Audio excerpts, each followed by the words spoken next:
Joining me now is Karl Rove, former President George W. Bush senior advisor and a Fox Business contributor. Karl, it's always great to see you. Thank you so much for joining us tonight. Let's start where Hillary left off with that soundbite of Joe Manchin. First of all, he said, I'll never sign a bill that's going to increase inflation. And there are independent parties that have reviewed this bill and said it nonpartisan and said it will increase inflation. Yet he signed it. Now he's standing there at a time when the American people are really feeling the pinch of higher prices and saying, well, it doesn't work like a light switch. It's not going to happen right now. And nobody's saying it's going to happen in a year or two or anytime soon, Karl.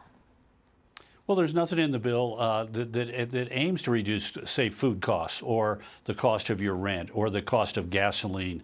Nothing in there. And look, it's not only the CBO, but I have yet to see the Penn-Wharton model, the Committee for Responsible Federal Budget. I mean, everybody admits that this doesn't do anything to decrease the rate of inflation. And why did they put the Inflation Reduction Act on it? Because the president is under enormous criticism for having spent a bunch of money that kicked off this wave of inflation and for having no policy in place to do anything about it. Even a White House economic advisor came out yesterday and said, well, prices will go down next year, but he refused to say they're going to go down because of this bill. And he did that because he had to be honest. This bill is not going to reduce the overall rate of inflation, period, end of story. It is preposterous, and the name is really misleading, and they tried to pass it through really quickly, Karl, before anybody could really understand what was actually in this bill. Now, there's that IRS tax provision as well. They want to expand the IRS, spend $80 billion to do that, hire all these new agents, and yesterday with Neil Cavuto, Jared Bernstein looked straight into the camera, and he said these audits are not going to impact anybody under $400,000. He said it's only going to be the 1%. Watch this. The new enforcement dollars will not be spent on increasing audits of anybody under, I think probably well above 400,000. They will not be scrutinized more. They will not be taxed more if they're under 400,000. IRS enforcement is going to target those well above 400,000. There's a tax on buybacks, none of which hit anybody under 400,000. But this bill more than pays for itself. He went on, and he went on to talk about how this is only going to impact the 1%, Karl. The 1% actually invests, and they hire tax professionals and estate planners to make sure that they are legally not paying their fair share. They're not going to find $80 billion or more in the 1%. They're going to have to trickle down through the system. Yeah, Jared Bernstein, for God's sake, that guy has an obligation now to point out the part in the legislation where it says only the top 1%. Do you know that people who make less than $25,000 a year, family income, are 5 times as likely to be audited by the IRS as the rest of the population? He is kidding us. There is no statutory language in there that says we're going to limit this to the top 1%.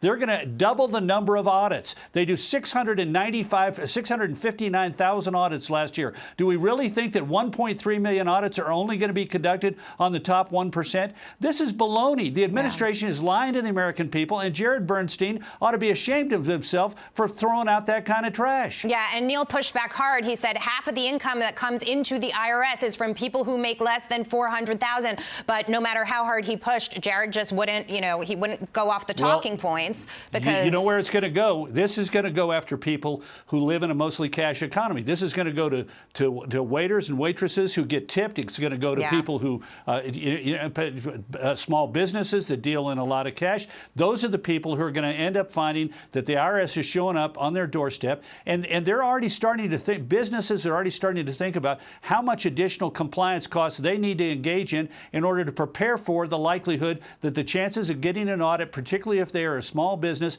are twice as large as they have been. Yeah, and that that's only exactly raises what they're trying to do. That will only raise their costs, Karl, and then they will pass those costs back on to the consumer. Absolutely. Final point I want to make here. While all of this is happening, of course, Joe Biden, he did, had COVID. He was recovering from COVID. Then he went on vacation, and he comes back with the aviator glasses. We've got a New York Times tear here to share with you. The return of Aviator Joe. President Biden is back after COVID vacation and legislative victories, and so are his shades, just in time to take his quasi-victory lap. We saw him the other day with the shades. I mean, when I'm watching these, I wonder what the average American thinks when they're watching this, because I'm just shaking my head.